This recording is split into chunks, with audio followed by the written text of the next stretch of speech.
So I'm here in Adrienne Avenue in Northolt in Greenford Broadway ward, my ward that I represent. And behind me you can see the very first low traffic neighbourhood that we've put in.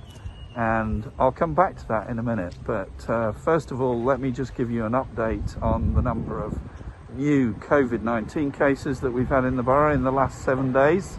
6, very low still, which is excellent news. That's 3.5 per 100,000 of population. So very low numbers, and that's really positive. We're doing that, I think, because we've been vigilant and we're continuing to follow the rules. Now, one of the rules is to wear face masks.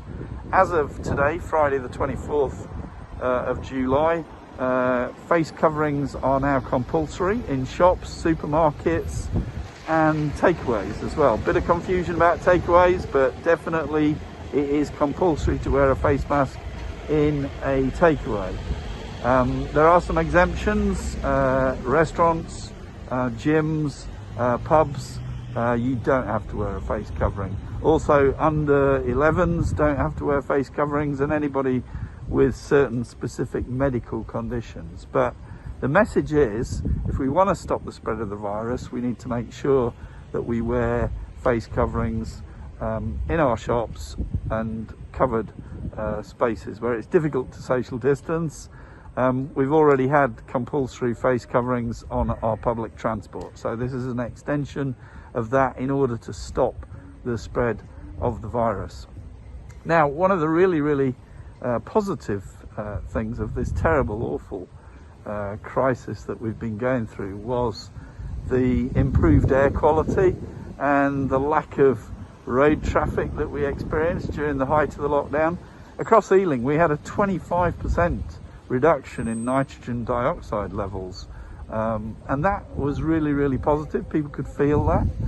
It was as high as 33% reduction in some parts of the borough. Obviously, those positive environmental impacts we need to keep, and one of the ways that we can do that is through low traffic neighbourhoods.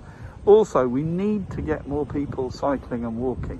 With limited capacity on public transport, we cannot have everyone making those journeys that they would have made on public transport in cars.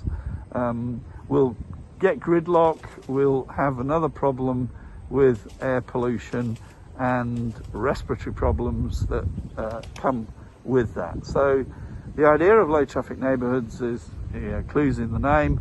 We need to reduce traffic in residential areas, and so we've got over £1 million for all of these green active travel initiatives from the Department of Transport and Transport for London. We're looking to put in temporary cycle lanes, school streets, and also low traffic neighbourhoods. So how do they work? Basically, we will use the emergency COVID-19 legislation that the government has introduced, and we will use what are called experimental traffic orders. Now, the clue's in the name, experimental. We give people a 7 days notice, and we, in that 7 days, consult with the emergency services. We send out all the information to all the residents affected about where barriers will be put up and where traffic won't be able to go. And then we actually have 6 months in which we can consult and see what works and what doesn't work. Then after that full consultation, then we can make them permanent, but only after full consultation. So let's be patient, let's let these things bed in, and hopefully we can get some of those lockdown benefits going forward into the future, get more people walking and cycling and enjoying a pleasant neighbourhood with better air quality and less congestion.